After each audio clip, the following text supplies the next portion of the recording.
Nobody thought this team was going to be this deep into the postseason starting in February. Now, maybe on July 31st, maybe, they won 91 games during the year, and what they've done is absolutely extraordinary.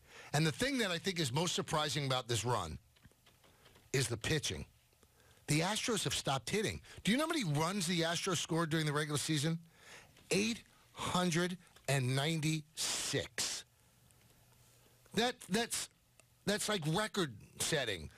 It's the greatest offense in the last 25 years. 896, and they have gone cold. Nothing. They got shut out even the games they won. Even the games they won, 2-1, 2-1. I mean, come on. It's unbelievable what the staff has done. And also did it against a phenomenal Indians hitting team. 1-0. Tanaka won that the third game that kind of turned this whole postseason around. It's amazing. It's absolutely amazing what they've done. And everything is clicking.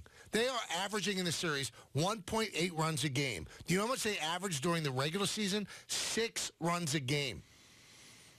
No, that was in the ALDS against the Red Sox.